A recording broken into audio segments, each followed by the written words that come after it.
Hello friends, welcome back to my channel. আজকে আমি আপনাদের সঙ্গে শেয়ার করব চটজলদি একটা হেলদি ব্রেকফাস্টের রেসিপি।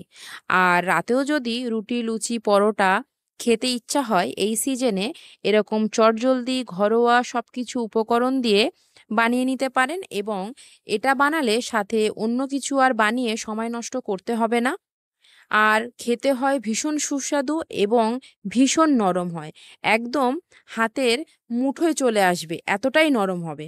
তো চলুন দেখে নেওয়া যাক আজকের আমি এই রেসিপি কিভাবে বানাচ্ছি। প্রথমে আমি নিয়ে নিয়েছি আটা, দিয়ে দিলাম সামান্য লবণ, দিয়ে ভালো করে মিক্সড করে নেব। তারপরে আমি যে জল ব্যবহার করছি সেই জলটা একদম ফুটানো জল। সেই জন্য আমি মাকে বললাম, মা আমি নাড়ছি, তুমি অল্প অল্প করে জল দিতে থাকো। ভালো করে গরম জল বলে একটা চামচের সাহায্যে ভালো করে মেখে নেব। তারপরে হাত দিয়ে একটু দেখে নিয়েছি ঠান্ডা হয়েছে কিনা। তারপরে ভালো করে হাত দিয়ে ডোটাকে মেখে একদম সফট করে নেব। কিছুক্ষণের জন্য আমি রেখে দেব ডোটা।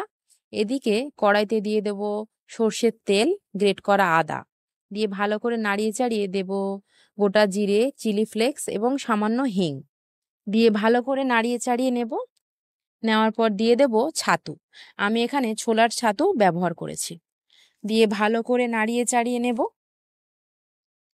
দিয়ে দেব সামান্য লবণ এবং চিনি দিয়ে ভালো করে ছাতুটাকে ভেজে নেব যতক্ষণ না পর্যন্ত কালার চেঞ্জ হচ্ছে। তারপরে নামিয়ে নিয়ে ওপর থেকে দিয়ে দেবো একটু সর্ষের তেল দিয়ে ভালো করে মেখে নিয়ে একদম এরকম নরম করে একটা পুর বানিয়ে নেব। তারপরে ডো কেটে নেব আমি আটা থেকে। তারপরে একটু খুলি করে নেব। যদি হাতের সাহায্যে এরকম খুলি না করতে পারেন তাহলে একটু বেলুন চাকিতে বেলে ছোট লুচির মতো করে নিতে পারেন। তারপরে পুরটা দিয়ে দেব, দিয়ে ভালো করে মুখটাকে আটকে দেব যাতে পুর না বেরোতে পারে। এরকম করে আমি সব ডোতে পুর ভরে নেব। একবার এরকমভাবে বাড়িতে ট্রাই করে দেখুন, সময়ও বাঁচবে আর খেতে ভীষণই ভালো হয়। সময়ের অভাবের জন্য এরকম রেসিপি জেনে রাখা আমাদের জন্য খুবই কিন্তু দরকার। হুম, ভালো করে আটা দিয়ে এবার আমি রুটির আকারে বেলে নেব। এটা বেশি মোটাও হবে না, বেশি পাতলাও হবে না। আমার তো রুটি চাঁদের মতো গোলই হয় না।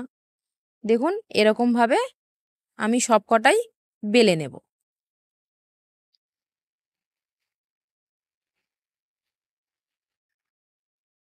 তারপরে প্যানটা গরম হয়ে এলে দিয়ে দেব লো ফ্লেমে। এক পিঠ হয়ে গেলে আমি উল্টে দেব। দিয়ে আমি সর্ষের তেল দিয়ে হালকা করে ব্রাশ করে নেবো। এখানে কিন্তু বেশি তেল আমি ব্যবহার করব না। আর এখানে আমি শুধু সর্ষের তেলই ব্যবহার করব। এই সর্ষের তেলের যে গন্ধ, এই গন্ধে কিন্তু আর কিছুই লাগে না।